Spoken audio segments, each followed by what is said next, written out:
কার্যক্রম নিষিদ্ধ আওয়ামী লীগের প্রতিষ্ঠা বার্ষিকী ঘিরে কোনো অনাকাঙ্ক্ষিত পরিস্থিতি এড়াতে বিএনপি কার্যালয়ের সামনে অবস্থান নিয়েছেন নেতাকর্মীরা।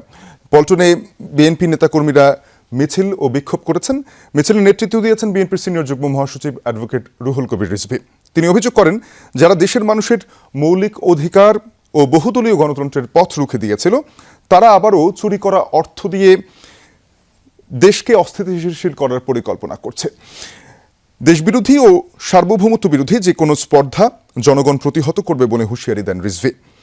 প্রতিবাদ সমাবেশে দলের স্বাস্থ্য বিষয়ক সম্পাদক অধ্যাপক ডক্টর মোহাম্মদ রফিকুল ইসলাম বলেন, ফ্যাসিস্ট শক্তি দেশবিরোধী বক্তব্য দিয়ে গুমের রাজত্ব ফিরিয়ে আনার চেষ্টা করলে তা রুখে দাঁড়াবে দেশবাসী। যে কোনো অনাকাঙ্ক্ষিত পরিস্থিতি মোকাবিলায় দেশের প্রতিটি পয়েন্টে সজাগ অবস্থানে থাকবে বিএনপি নেতাকর্মীরা। যারা সুস্থ জীবনযাপন কেড়ে নিয়েছিল, মানুষের বাঁচবার সকল অধিকার কেড়ে নিয়েছিল, তারা আজকে নানা কায়দায় নানাভাবে তাদের চুরি করা টাকা, তাদের পাচার করা টাকা, লক্ষ লক্ষ কোটি টাকা, সেই টাকা ব্যবহার করে সমাজের মধ্যে, দেশের মধ্যে অস্থিতিশীলতা এবং সন্ত্রাসী কর্মকাণ্ড তারা করার চেষ্টা করছে। কার্যক্রম নিষিদ্ধ আওয়ামী লীগের প্রতিষ্ঠা বার্ষিকী ঘিরে অনাকাঙ্ক্ষিত ঘটনা ঠেকাতে দেশের বিভিন্ন স্থানে বিক্ষোভ মিছিলের পাশাপাশি গুরুত্বপূর্ণ পয়েন্টে অবস্থান নিয়েছে বিএনপি ও সহযোগী সংগঠনের নেতাকর্মীরা।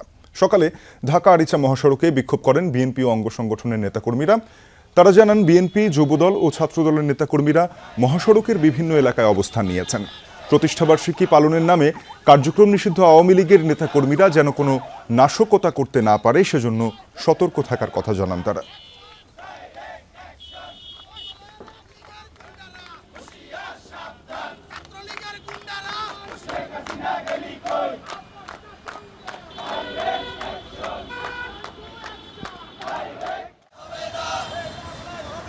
চট্টগ্রাম নগরীর জিইসি, কাজীর দেউরি সহ বিভিন্ন সড়কে অবস্থান নিয়েছেন বিএনপি অঙ্গ সংগঠনের নেতাকর্মীরা। এ সময় বিভিন্ন স্লোগান দেন তারা।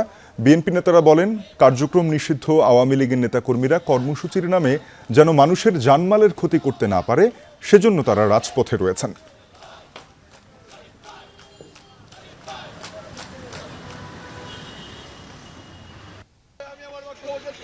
ফরিদপুরের ভাঙ্গায় বিক্ষোভ মিছিল ও সমাবেশ করেছে বিএনপি ও সহযোগী সংগঠনগুলো। ভাঙ্গা বাসস্ট্যান্ড থেকে শুরু করে বিভিন্ন সড়ক প্রদক্ষিণ করেছে মিছিলটি। পরে অনুষ্ঠিত হয় সমাবেশ। এ সময় বক্তারা বলেন, কার্যক্রম নিষিদ্ধ আওয়ামী লীগের নাশকতা রুখতে দিনব্যাপী সড়কে অবস্থান করবে বিএনপি নেতাকর্মীরা। রাজধানীর ধানমন্ডি ৩২-এ বিক্ষোভ মিছিল করেছেন জামায়াতে ইসলামীর নেতাকর্মীরা। এ সময় আওয়ামী লীগ বিরোধী নানান স্লোগান দেন তারা। অভিযোগ তোলেন, একটি দল পতিত আওয়ামী লীগকে পুনর্বাসনের চেষ্টা করছে, যা প্রতিহত করবেন তারা। বিক্ষোভ মিছিল শেষে ফ্যাসিস্টদের দোষরাখ্যা দিয়ে চড়াও হয় দলটির নেতাকর্মীরা। তাদের মারধরে আহত হন বেশ কয়েকজন। পরে জামায়াতের এক নেতা দুঃখ প্রকাশ করে বলেন, এটি অনাকাঙ্ক্ষিত এবং তৃতীয় পক্ষের ইন্ধন হয়েছে। এর আগে ৩২ নম্বর পরিদর্শনে আসেন ডিএমপির অতিরিক্ত police commissioner S N. Nazrul Islam. বলেন, সর্বোচ্চ সতর্ক অবস্থায় রয়েছে আইন শৃঙ্খলা বাহিনী। কাল থেকে রাজধানীতে কার্যক্রম নিষিদ্ধ আওয়ামী লীগের কোনো কর্মসূচি কিংবা ঝটিকা মিছিল চোখে পড়েনি।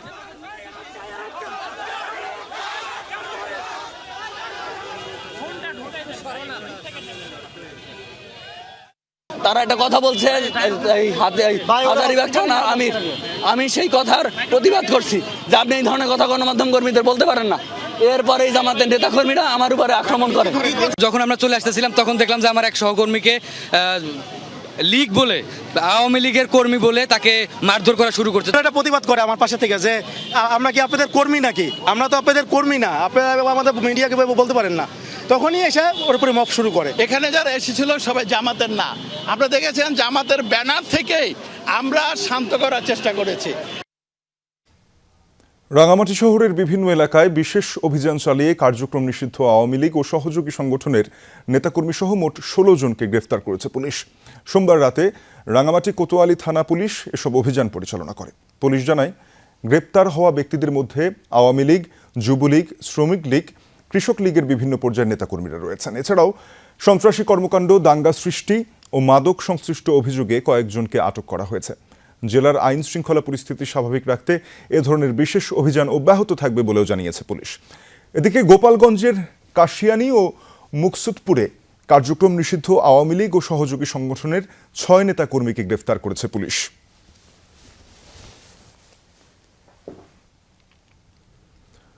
কার্যক্রম নিষিদ্ধ আওয়ামী লীগ মিছিল ও সমাবেশের মধ্য দিয়ে বাংলাদেশ সরকারকে বিব্রতকর পরিস্থিতিতে ফেলতে চায়।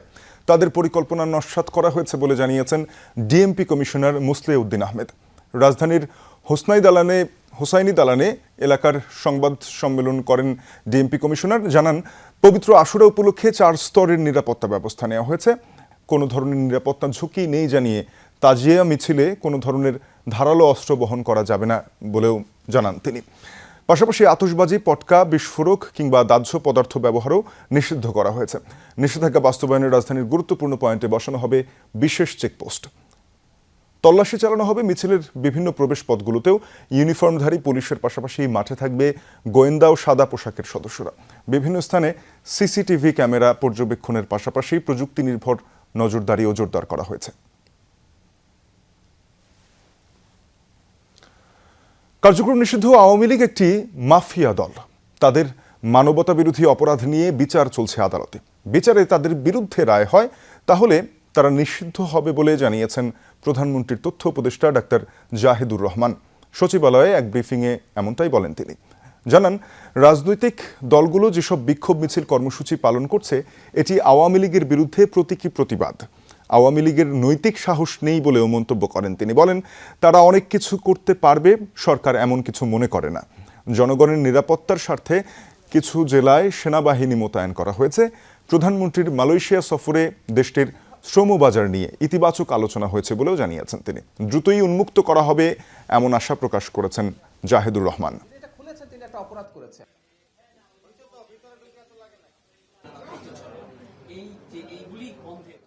কিছু লুটপাটকারী মাফিয়া চোর বাটপারের আসলে খুব বেশি নৈতিক সাহস থাকে না। আওয়ামী লীগ দলটা নিষিদ্ধ হবে কি হবে না সেটা নির্ধারিত হবে আদালতে, আইসিটিতে। তারা মানবতা বিরোধী অপরাধে যুক্ত ছিল কি ছিল না সেই বিচারের পর নির্ধারিত হবে। এই দলটা এখন যে কোনো কর্মসূচি নিয়ে যদি মাঠে নামতে চায় সে তারা একটা আইন ভঙ্গকারী কাজ করছে, তো সরকার সেখানে ব্যবস্থা নেবে। অস্ট্রিয়ার সাথে অবিশ্বাস্য 2 গোল দিলেন, নানাবিধ রেকর্ড গড়লেন, তবু ম্যাচ শেষে নেই অহমিকার ছিটেফোঁটা। লিওনেল মেসি বলছেন তার কাছে সবচেয়ে বড় পাওয়া দর্শকদের আনন্দ দিতে পারা। সেই সাথে নাকি তাড়িয়ে বেড়াচ্ছেন সেই পেনাল্টি মিসের ঘটনাও। তবে 2 ম্যাচে 6 পয়েন্ট পাওয়ায় খুশি জাদুকর মেসি। মেসি আমি এক যুগ আগেও লিওনেল মেসি যেমন ছিলেন, এক যুগ বাদেও তেমনই আছেন। সব কিছু বদলায়, লিওনেল মেসির সারল্য বদলায় না। সব কিছু বদলায়, লিওনেল মেসির গোল ক্ষুধা কমে না। 2013তেও ফুটবল উপভোগ করাই ছিল তার মূল লক্ষ্য। বলেও ছিলেন, ঠিক ছোটবেলায় ফুটবলকে যেভাবে দেখতেন এখনো ঠিক সেভাবেই দেখেন। 13 বছর বাদেও মেসি একইভাবে ফুটবলকে দেখেন। তাতে তিনি বিশ্ব চ্যাম্পিয়ন হয়েছেন, বিশ্বকাপের সর্বোচ্চ গোলদাতা হয়েছেন, রেকর্ডের পর রেকর্ড গড়েছেন। গল্পটা বদলায়নি এক ফোঁটাও। মেসি বরাবরই এন্টারটেইনার। দর্শকদের আনন্দ দিতেই সবচেয়ে বেশি ভালোবাসেন। এত বড় তারকা হয়েও সেই গল্পে বদল এসেছে কি? অস্ট্রিয়ার সাথে অবিশ্বাস্য 2 গোল দিলেন, নানাবিধ রেকর্ড গড়লেন। ম্যাচ শেষে নেই অহমিকার ছিটে ফোটাও। তার সবচেয়ে বড় পাওয়া দর্শকদের আনন্দ দিতে পারা। আর এখনো নাকি তাড়িয়ে বেড়াচ্ছে সেই পেনাল্টি মিসের ঘটনা। মানুষকে এভাবে দেখতে, তাদের এমন আনন্দ দিতে পেরে আমরাও আনন্দ পাই। ঈশ্বরের কৃপায় আমরা ইতোমধ্যে তাদের অনেক আনন্দ দিতে পেরেছি এবং মানুষের মধ্যেও যে উচ্ছ্বাস রয়েছে সেটাও ধরে রাখতে চাই। আজ পেনাল্টিটা মিস করার পর কিছুক্ষণ আমি ভীষণ বিরক্ত ছিলাম, কিন্তু পরে সেটা পুষিয়ে নিতে পেরেছি। লিওনেল মেসি আগা গোড়া টিমম্যান। এত রেকর্ডের পরও তার সবচেয়ে বেশি আনন্দ 2 ম্যাচ জিতে 6 পয়েন্ট পকেটে পুরে বাড়ি ফেরা। দিন শেষে ওটাই যে তাদের টিম প্ল্যান। গুরুত্বপূর্ণ হচ্ছে আমরা পরের পর্বে কোয়ালিফাই করেছি। সবগুলো ম্যাচ জেতা আমাদের পরিকল্পনায় ছিল। তবে আমি আগেও যেমন বলেছি, আবারও বলছি, ধাপে ধাপে এগোতে হবে। পথটা দীর্ঘ, কঠিন। আমরা প্রতিটি ম্যাচের জন্য একইভাবে প্রস্তুতি নিই, প্রতিপক্ষ যেই হোক বা পরিস্থিতি যেমনই হোক না কেন। এত কিছু অর্জনের পরেও এতটা নির্লিপ্ত বোধহয় লিওনেল মেসি বলেই সম্ভব। আফনান পিয়াল, যমুনা স্পোর্টস। পেনাল্টি মিসের চরম নাটকীয়তা, গ্যালারি জুড়ে স্তব্ধতা, আর তারপর এলেমটেনের সেই চিরচেনা রূপ। ডালাসের মাঠকে বুয়েনোস আইরেস বানিয়ে জোড়া গোলে বিশ্ব রেকর্ড ভাঙলেন মহাতারকা লিওনেল মেসি। ফুটবল রাজপুত্রের রেকর্ড আর তারই জোড়া গোলে অস্ট্রিয়ার বিপক্ষে জয়ের আনন্দে ভাসছে আলবিসেলেস্তারা। অন্যদিকে হারলেও দুঃখ নেই অস্ট্রিয়া সমর্থকদের।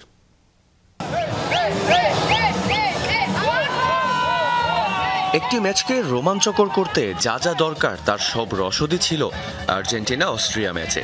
পেনাল্টি মিস, হাড্ডাহাড্ডি লড়াই, একের পর এক আক্রমণ, শেষ পর্যন্ত 2-0 গোলের জয়ে পুরো স্টেডিয়াম আঙিনায় শুধুই আকাশি সাদার মহাগর্জন। আমেরিকার ডালাস যেন পরিণত হয় এক টুকরো বুয়েনোস আইরেসে। শুরুটা কোনো থ্রিলার মুভি থেকে কম নয়। ম্যাচের 9 মিনিটেই পেনাল্টি পেয়ে যায় বিশ্ব চ্যাম্পিয়নরা। মেসির হাতে বল, জালের দেখা পেলেই রেকর্ড। কিন্তু সেই পেনাল্টি যখন মিস করলেন এলেমটেন, স্তব্ধ হয়ে গিয়েছিল গোটা গ্যালারি।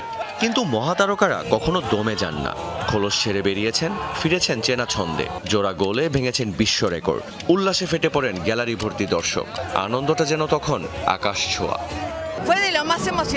এটা আমাদের দেখা অন্যতম রোমাঞ্চকর ম্যাচ ছিল। যদিও বেচারা মেসি প্রথম গোলটা মিস করায় হতাশ হয়েছিলাম, তবে বিশ্বাস ছিল সে ফিরবে। আর শেষ মুহূর্তে সেটাই হলো, সে জালের দেখা পেল। মেসি একটা জিনিয়াস। মেসি একটা দানব। মেসি বিশ্বকাপে সবচেয়ে বেশি গোলের রেকর্ড ভাঙতে এসেছিল, সেটা করেই দেখিয়েছে। সে 2টো গোল করেছে। আমাদের আর কিছু বলার নেই। আমাদের দলে একজন জিনিয়াস আছে, তিনি আর কি বা করতে পারেন। এর সাথে কোনো প্রতিযোগিতা হয় না। আর্জেন্টিনার সমর্থকরা যখন তাদের জয় উদযাপন করছে, তখন হতাশায় নিমজ্জিত অস্ট্রিয়ার সমর্থকরা। অবশ্য হারলেও মন ভাঙেনি তাদের। পার্থক্যটা যে শুধু একজন মেসির কারণেই হয়েছে তা অকপটে স্বীকার করলেন অস্ট্রিয়ানরা। দুর্ভাগ্যবশত পার্থক্যটাই মেসি গড়ে দিল। তবে পরিবেশটা দারুণ ছিল। আমরা একটা জয় পেয়েছি, একটা হারলাম। আশা করি পরের রাউন্ডে যাব। আমরা বিশ্ব চ্যাম্পিয়নদের বিরুদ্ধে খেলেছি, যেখানে মেসি আছে। মেসির জন্য খুবই ভালো লাগছে, তবে আমি আমার দল নিয়েও গর্বিত। আলবিসেলেস্তাদের পরবর্তী মিশন এখন জর্ডান। জন্মদিনের ঠিক আগে রেকর্ড বুকের পাতা ওলটপালট করে ফুটবলের রাজপুত্র মেসি যেন জানান দিলেন, বয়স শুধুই একটি সংখ্যা। নীল সাদা ভক্তদের চোখে এখন একটাই স্বপ্ন, বুড়ো হাড়ের ভেলকি দেখিয়ে মেসির হাত ধরে ঘরের শিরোপা ঘরে রাখার। রিয়ান রাফতি, যমুনা স্পোর্টস। বিশ্বকাপের খেলা যুক্তরাষ্ট্রে, কিন্তু আর্জেন্টিনাকে ঘিরে সমর্থকদের আবেগ আর উচ্ছ্বাসে ঢাকা বিশ্ববিদ্যালয়ের টিএসসিও পরিণত হয়েছিল ছোট্ট এক বুয়েনোস আইরেসে। আর্জেন্টিনার ম্যাচ দেখতে ঢাকা বিশ্ববিদ্যালয়ের টিএসসিতে জড়ো হন শত শত সমর্থক। খেলার প্রতিটি মুহূর্তে ছিল উচ্ছ্বাস আর উত্তেজনায় ভরা। রিপোর্ট করেছেন তাজনুর ইসলাম।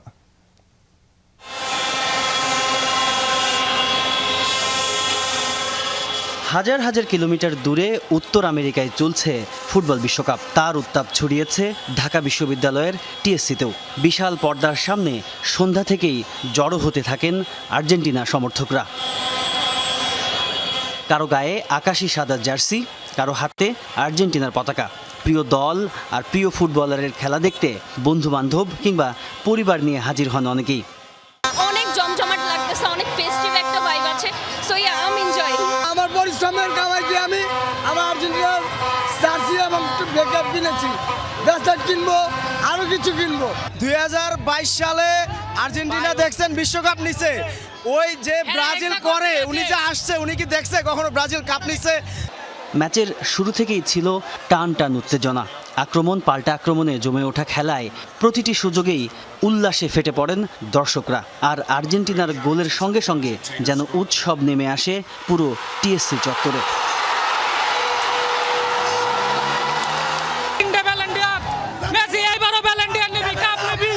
মেসির পা থেকে দলকে নৈপুণ্যতার সাথে বিজয় এনে দিয়েছে। এটা আধুনিক বিশ্বের রেকর্ড। এই সমর্থকদের কাছে আর্জেন্টিনা মানেই লিওনেল মেসি। বিশ্ব ফুটবলের এই মহাতারকার প্রতি ভালোবাসাই তাদের বারবার টেনে আনে আর্জেন্টিনার পাশে।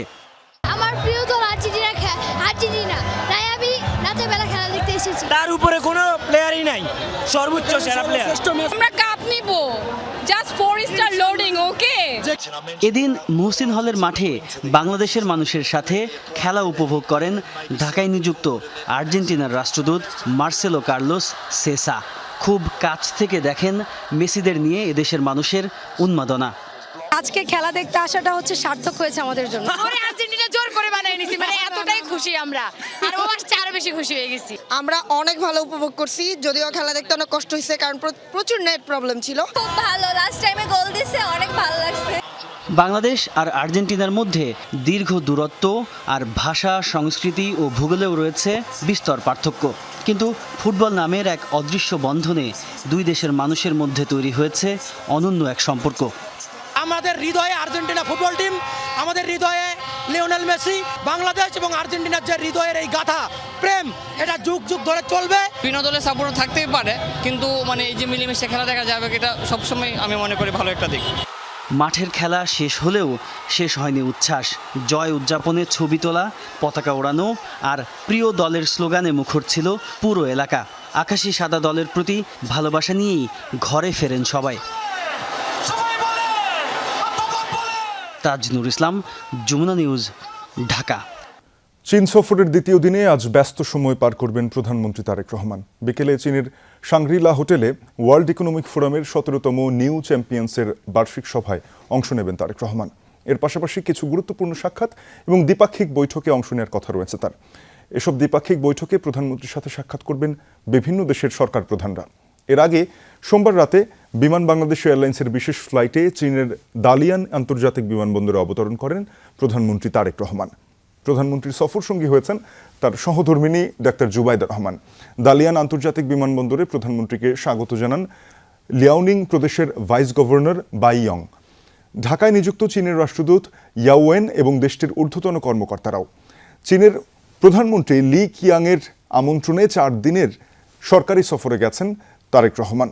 সফরে দুই দেশের সম্পর্ক আরও জোরদার করা, বাণিজ্য, বিনিয়োগ সম্প্রসারণ, অবকাঠামো উন্নয়ন সহ পারস্পরিক স্বার্থ সংশ্লিষ্ট বিভিন্ন বিষয়ে উচ্চ পর্যায়ের বৈঠক ও আলোচনা হওয়ার কথা রয়েছে। হামের উপসর্গ নিয়ে 24 ঘন্টায় সিলেট ও ময়মনসিংহে মারা গেছে আরও 2 শিশু। এ নিয়ে সিলেটে হাম উপসর্গ নিয়ে মারা গেল 77 জন। জেলার হাসপাতালে নতুন করে ভর্তি হয়েছে 80 জন। এছাড়াও হাসপাতালগুলোতে মোট ভর্তি রোগীর সংখ্যা 258 জন। ময়মনসিংহে নতুন রোগী ভর্তি হয়েছে 24 জন, সেখানে চিকিৎসাধীন আছে 99 জন। এছাড়াও হামে আক্রান্ত রোগীদের ভিড় রয়েছে বরিশাল, চট্টগ্রাম, রাজশাহী, রংপুর ও খুলনার বিভিন্ন হাসপাতালে। কোথাও কোথাও আইসোলেশন ওয়ার্ডে শয্যা সংকট হওয়ায় ভোগান্তি বেড়েছে রোগী ও স্বজনদের। তবে হাম নিয়ে আতঙ্কিত না হওয়ার আহ্বান চিকিৎসকদের। ঘর থেকে বেরোনোই যেন অভিশাপ। রাজধানীর বাসাবো, মাদারটেক, সিপাহীবাগ কিংবা মালিবাগ রেল ক্রসিংয়ের আশপাশের বাসিন্দাদের পথেঘাটের উন্নয়ন সংস্কার কাজ ঝুলে আছে দীর্ঘদিন ধরে, ফলে যানজটই এখানকার নিত্যসঙ্গী। অনেক পথচারীর আক্ষেপ, বড় দুর্ঘটনা ঘটার আগ পর্যন্ত টনক নড়বে না কর্তৃপক্ষের। সহকর্মী তানভীর মৌসুমীর রিপোর্ট, ছবি তুলেছেন জিহাদ ইসলাম ও পার্থ রায়। এবড়ো থেবড়ো, উঁচু নিচু রাস্তা, কোথাও ইটের চাদোয়া, কোথাও আবার ইটই নেই। সামান্য বৃষ্টিতে পানি জমে একাকার অবস্থা, যানবাহন চলাচলেও ভোগান্তির অন্ত নেই। দুর্ভোগের এখানেই শেষ নয়। নিয়মিত বিরতিতে আসতে থাকা সাময়িক অসুবিধা এবার যেন স্থায়ীভাবেই গেড়ে বসেছে জনবহুল ব্যস্ত এ সড়কে। বাসাবো, গোরান, মাদারটেক অঞ্চলের মানুষ রাস্তার বেহাল দশাকে যেন নিজেদের অমোঘ নিয়তি হিসেবেই মেনে নিয়েছেন। মন্ত্রী মহোদয় বলছে যে রাস্তাটা অতি শিগগিরই আমাদের করে দিবে, এখনো কোনো নেই, গাড়ি ঘোড়া আসতে অনেক প্রবলেম হয়। 15-16 বছর যাবত আমরা ভাঙা দেখছি, কোনোদিনই এটা পূর্ণাঙ্গ মেরামতের চেষ্টা করা হয়নি। রাস্তা কাটাতে মনে করেন আপনার ঝাঁকানিতে অনেক সমস্যা হয়। ভাবলাম নতুন সরকার আসছে, আস্তে আস্তে কিছু পরিবর্তন হবে, কিন্তু কোনো পরিবর্তনই হইতেছে না। আর এই রাস্তা ঠিক হয় আবার ভাঙে, ঠিক হয় আবার ভাঙে। টেম্পো স্ট্যান্ডের এই পাশে আবার পাইবেন রাখছে, এটার আবার খুঁজবো কিনা আল্লাহ মাবুদি ভালো জানে, আমরা জানি না। ওইটা খুঁজলে তো আরো 1-1.5 বছর যায়। এ রাস্তার সংস্কার কাজ ঝুলে আছে 2 সরকারের আমল ধরে। এলাকাবাসীদের আক্ষেপ, কোনো সরকারই দুর্ভোগ লাঘবে আন্তরিকতা দেখায়নি। রোগী একদম মুমূর্ষু অবস্থা, এই অবস্থায় তাকে মাইক্রো দিয়ে নিয়ে যেতে হয়েছে ওই রামপুরা মেরুল বাড্ডা রোড দিয়ে। মন্ত্রী বাসা যাইতে হলে এই রাস্তাটাই মেন, এই রাস্তা খুঁজতে গেলে অনেক মানুষ আসতে পারে না। ওনার বাসা থেকে শুরু করে একদম নন্দীপাড়া ব্রিজ পর্যন্ত, বিশ্বনাথ থেকে নন্দীপাড়া ব্রিজ পর্যন্ত রাস্তার দুর্ভোগ 2 বছর প্লাস হয়ে গেছে। বাসাবো গোরান মাদারটেক এসব এলাকায় যারা থাকেন তাদের অভিযোগ দীর্ঘদিন ধরে এমন সমস্যার সম্মুখীন তারা, যার আদৌ কোনো প্রতিকার হচ্ছে না। আর এই এলাকাগুলো পড়েছে ঢাকা 9 সংসদীয় আসনে, যেখানকার এমপি হাবিবুর রশিদ হাবিব, যিনি শুধু একজন এমপি নন, বরং তিনি একজন প্রতিমন্ত্রীও, যার বাসা এখান থেকে আর কিছুটা দূরে। স্বয়ং তার বাসার সামনেই যদি সংস্কার কাজের এমন ধীরগতি হয়ে থাকে, তাহলে অন্যান্য জায়গার সংস্কার কাজের অগ্রগতি কত দূরে গেল? বাসাবো থেকে সামান্য এগিয়ে সিপাহীবাগ টেম্পো স্ট্যান্ড, সেখানে ওয়াসার স্যানিটেশন ডেভেলপমেন্ট প্রজেক্ট চলমান। বিশাল বিশাল গর্ত করে রাখায় স্থবির হয়ে পড়েছে জনজীবন। কার্যত কোনো যানবাহনই চলার উপায় নেই সেখানে। রাস্তার মাঝে তাই ভ্রাম্যমান দোকান। 2 বছর 2.5 বছর ধরে রাস্তাটা কাটা, এই রাস্তাটা ঠিক হয় না। এই রাস্তার কামই হলো 15 দিনের কাম, কিন্তু 2-2.5 বছর ধরে কেন এই রাস্তাটা কাটি রাখছে? রোজার ঈদের আগে এইগুলো ধরছে, মানুষের যে ভোগান্তি করছে, এই বৃষ্টির মধ্যে আরো ভোগান্তি বেশি। এবার এগোনো যাক আরও সামনে। মালিবাগ রেল ক্রসিং জনদুর্ভোগের আরেক বড় নিদর্শন। সেখানে আবার চলছে উড়াল সেতুর কাজও। এবড়ো-থেবড়ো রাস্তা এখানে মৃত্যুফাদের সমার্থক। রাস্তার দুরবস্থার কারণে ক্ষণে ক্ষণে সৃষ্টি হচ্ছে যানজট। আবার একই রাস্তা দিয়ে পারাপারে ব্যস্ত সব বয়সের পথচারীরা। যে জায়গায় আমাদের 5 মিনিট সময় লাগে না, যে আমাদের 1 ঘন্টা লাগে খিলগো থেকে এখানে আসতে। একটা রিস্ক থাকে না, তখন বাচ্চাটা নিয়ে যাইতে তো আমাকে ভয় লাগে। চলাচলের ফুটপাত পরিণত হয়েছে ময়লার ভাগাড়ে, কোথাও আবার ফুটপাতের উপরই দোকান। না ফুটপাত নাইকা, সব জায়গায় এই যে দোকান, একটু একটু করে দোকান আছে। বৃদ্ধ মানুষ, বয়স্ক লোক মানুষ হাঁটতে পারে না, গাড়ি দৈনিক একটা উল্টা জায়গা। এটা কিন্তু পুরা ফুটপাত, দেখেন ফুটপাতের অবস্থা, কোনো মানুষ হাঁটতে পারে? সড়ক পরিবহন ও রেল প্রতিমন্ত্রী নিজেও ভুক্তভোগী। কি ব্যবস্থা নেবেন তিনি? মাদার থেকেই জন্ম, মাদার থেকে বেড়ে ওঠা, ওই বাসায় থাকি, মাদার থেকেই থাকি। আমি প্রতিদিন প্রায় 3-4 বার এই ভাঙাচোরা রাস্তা দিয়ে আমার যাতায়াত। সিটি কর্পোরেশন বলে যে তাদের ফান্ডের সমস্যা রয়েছে, যেহেতু তারা হঠাৎ করে দায়িত্ব পেয়েছে, যে গতিতে এই কাজটি চললে আরও দ্রুত আমরা এই দুর্ভোগ থেকে পরিত্রাণ পেতাম, সেই হিসাবে এই গতি নেই, কাজগুলি সমন্বিতভাবে গড়ে ওঠে নাই। এই ব্যাপার নিয়েও আমাদের সরকারও কাজ করছে। যেখানে খোদ এমপি ভুক্তভোগী, সেখানে লাখো মানুষের মুক্তির চাবিকাঠি আসলে কার হাতে, সেই প্রশ্ন রয়েই যায়। তানভীর মৌসুম, যমুনা নিউজ, ঢাকা। রাজধানীর সিরডাপ মিলনায়তনে রফতানি খাত ও কর্মসংস্থান বিষয়ক কর্মশালায় কথা বলছেন বাণিজ্যমন্ত্রী খন্দকার আব্দুল মুক্তাদির। আমরা সরাসরি চলে যাচ্ছি সেখানে। মূলত জুটে আমরা যে সম্ভাবনাগুলি দেখি, মূলত আমরা প্যাকেজিং নিয়ে আলাপ করেছি। কালে ভদ্রে একটা আইডিয়া আমাদের কাছে এসছে, জুট থেকে মন্ড থেকে কাগজ তৈরি করার। কিন্তু এর থেকে একটা ভ্যালু এডেড প্রপোজিশন হতে পারে যদি জুট ফাইবার নিয়ে আমরা অন্য ফাইবারের সাথে ব্লেন্ড করে ভ্যালু এডেড ফেব্রিক তৈরি করি। সেটা কটনের সাথে ব্লেন্ডেড হতে পারে, সেটা আপনার পলিয়েস্টারের সাথে ব্লেন্ডেড হতে পারে, এবং এটার ভ্যালু এডিশনের পরিমাণ অনেক বেশি হবে। মানে আপনাদের একটা সাধারণ ধারণা দেওয়ার জন্য বলছি, আজকের দিনে আমার একটা সীমাবদ্ধতার কথা বলে ফেলি। আমি হয়তো কুইকলি সেক্টর থেকে সেক্টর সুইচ করব কথার সময়, এটা আমার অনাদিকালের দুর্বলতা, আমি এত গুছিয়ে কথা বলতে পারি না। জুটের ক্ষেত্রে আপনি যদি কাঁচা জুট এক্সপোর্ট করেন, তাহলে আজকের দিনে পাবেন 1 টন জুটের দাম প্রায় 1.5 লাখ টাকা। যদি 6,000 টাকা বেল ধরেন, বস্তা ধরেন 1 মন, তাহলে 1.5 লাখ টাকা আসে 1 টনে। এটা যদি আপনি প্যাকেজিং এ নেন, 1.5 লাখ মানে $1,200, 122 টাকা করে ধরলে কম বেশি। এটা যদি আপনি প্যাকেজিং এ নেন 2,500 পাবেন বা 2,800 পাবেন। এটা দিয়ে যদি আপনি ভ্যালু এডেড ফেব্রিক তৈরি করেন, you can think of something in the range of not to 3,500, 4,000. আপনার কি দরকার? আপনার তো দরকার যেটাতে এটার ম্যাক্সিমাম রিটার্ন পাবেন, সেই পর্যায়ে এটা নিয়ে যাওয়া। এলডিসি উত্তরণ বিষয়ক কর্মশালায় কথা বলছেন বাণিজ্যমন্ত্রী খন্দকার আব্দুল মুক্তাদির। আমরা সরাসরি যুক্ত হয়েছিলাম সিরডাপ মিলনায়তনে। রাজধানীর বিভিন্ন থানায় জুলাই হত্যাকাণ্ডের আরও 3 মামলায় জামিন আবেদন করেছেন সাবেক মন্ত্রী দীপু মনি। হাইকোর্টের একটি দ্বৈত বেঞ্চে যে কোনো দিন হতে পারে শুনানি। এর আগে তাকে 2 মামলায় জামিন দেন হাইকোর্ট। এছাড়াও আরও 13 মামলায় তাকে কেন জামিন দেওয়া হবে না জানতে চেয়ে রুল জারি করেন হাইকোর্ট।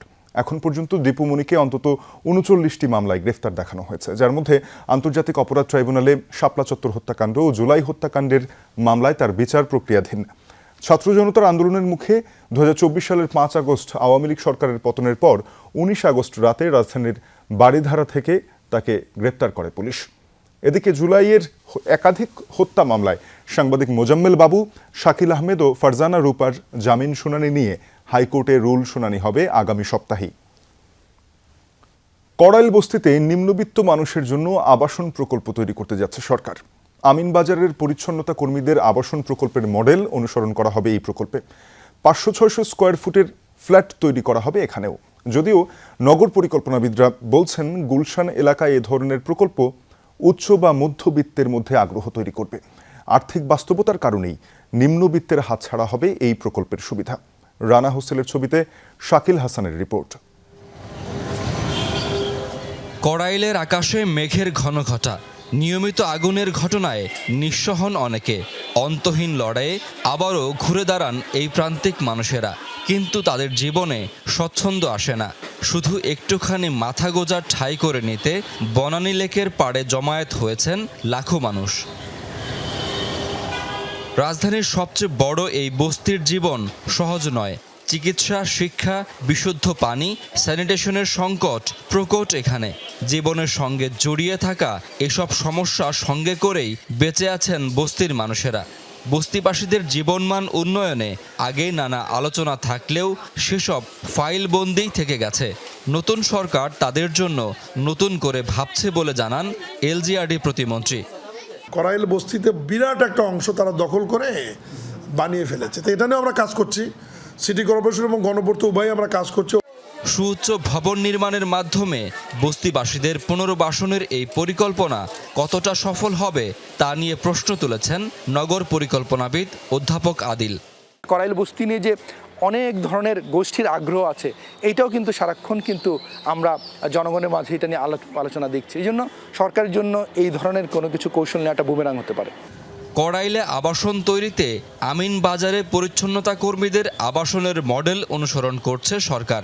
ছোট ফ্ল্যাট নির্মাণের মাধ্যমে বস্তিবাসীদের পুনর্বাসনের পরিকল্পনা নেওয়া হবে জানান প্রতিমন্ত্রী। হাই রাইজ বিল্ডিং করে এই যে 500-600 স্কোয়ার ফিট করে বাড়ি করে করে তাদেরকে। গুলশানের মতো ব্যয়বহুল জায়গায় এই আবাসন প্রকল্পে নিম্নবিত্তের মানুষেরা যেন তাদের সামর্থ্য অনুযায়ী জীবন ধারণ করতে পারেন এমন ব্যবস্থা রাখার পরামর্শ অধ্যাপক আদিলের। এটাকে ট্রেডিশনালি একটা আমরা হাই রেজ মডেলে যেটা আমরা অন্য জায়গাতে দেখেছি সেটা না হয়, এটা হলেই এই যে কড়াইলের যে পুরো চরিত্রটা সেই চরিত্রটা বদলে যাবে এবং পরবর্তীতে এই যে এখানে কয়েক লক্ষ লোক থাকেন তাদের হাউজিংয়ের জন্য নতুন কোনো লোকেশন খোঁজা লাগবে, কারণ নিশ্চিত থাকেন আপনি ভবিষ্যতে এই জায়গাতে আমাদের অন্য প্রবণতার মানুষরা এখানে চলে আসবে। এরই মধ্যে প্রকল্পের সম্ভাব্যতা যাচাই শেষ করে উন্নয়ন প্রকল্প প্রস্তাবনা তৈরি করা হয়েছে। রাজধানীতে জমির উচ্চ মূল্যের কারণে নিম্নবিত্ত মানুষের জন্য আবাসন প্রকল্প বাস্তবায়ন করা বড় চ্যালেঞ্জ। এ কারণে শেষ পর্যন্ত এসব প্রকল্পের সুফল নিম্নবিত্ত মানুষের ঘরে পৌঁছায় না, যার বড় উদাহরণ ভাসানটেক প্রকল্প। তাই এখন কড়াইল বস্তি প্রকল্প নিম্নবিত্ত মানুষের জন্য কতটা কার্যকর হবে তার সময়ই বলে দেবে। শাকিল হাসান, যমুনা নিউজ, ঢাকা। আবার আলোচনায় চট্টগ্রামের সেই অ্যাম্বুলেন্স সিন্ডিকেট, যাদের বিরুদ্ধে অভিযোগের শেষ নেই। কর্তৃপক্ষ লাগাম টেনে না ধরলেও এবার এ চক্রের 30 জনের বিরুদ্ধে মামলা করেছে পুলিশ। আদালতের নির্দেশে প্রাথমিক তদন্তে মিলেছে অভিযোগের সত্যতা। এবার সিন্ডিকেট ভেঙে ভোগান্তি নিরসনের দাবি রোগী ও স্বজনদের।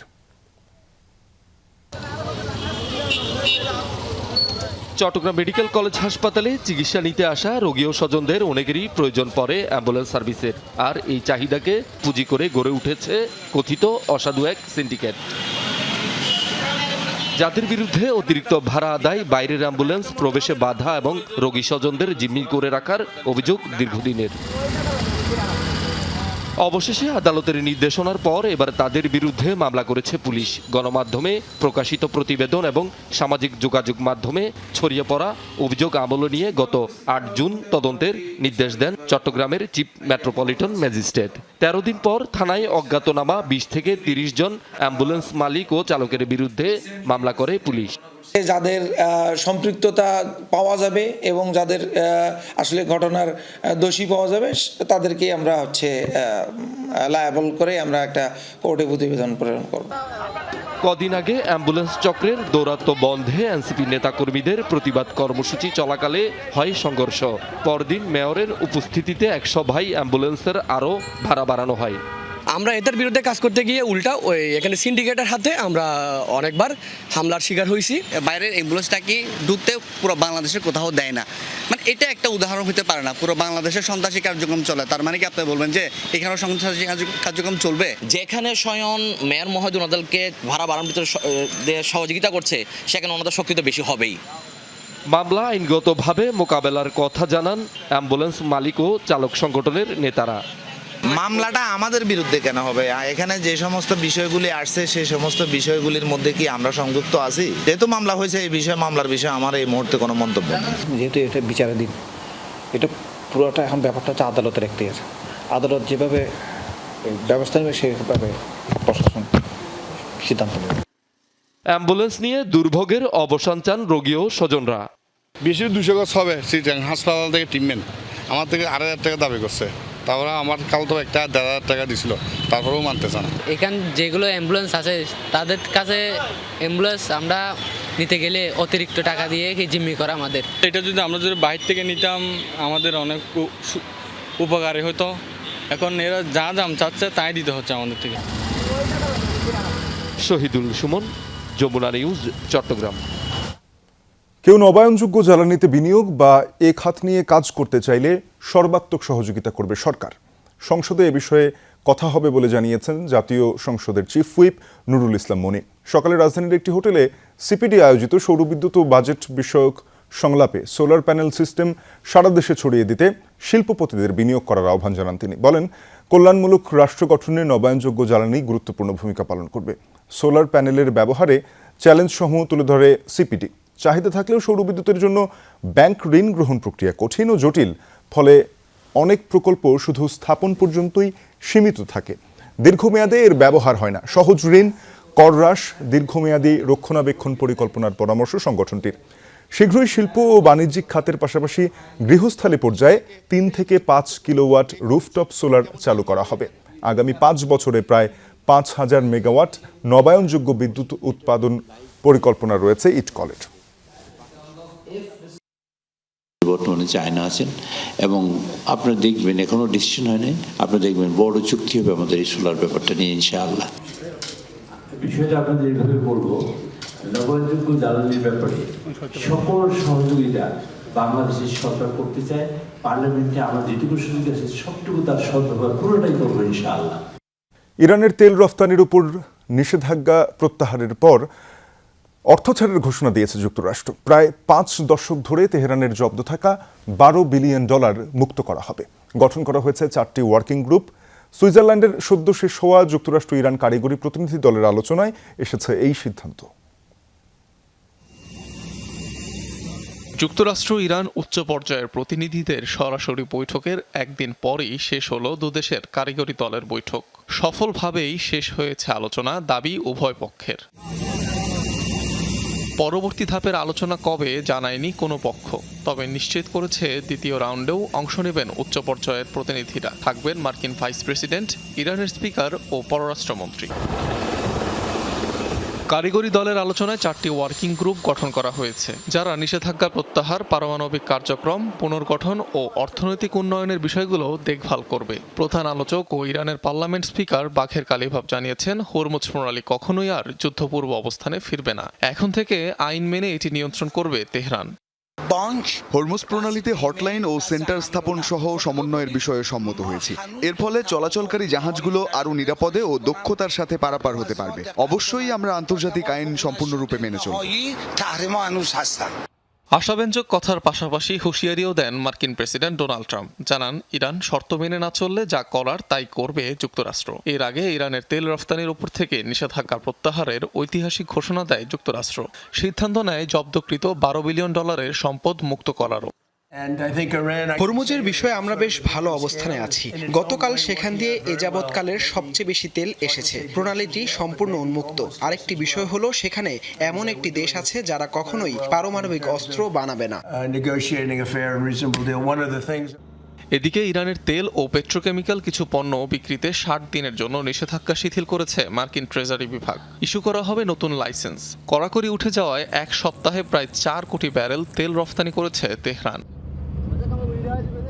অনিক রহমান, যমুনা নিউজ। যুক্তরাষ্ট্র ইরানের চাপ উপেক্ষা করেই লেবাননের দক্ষিণে সেনা বহাল রেখেছে ইসরায়েল।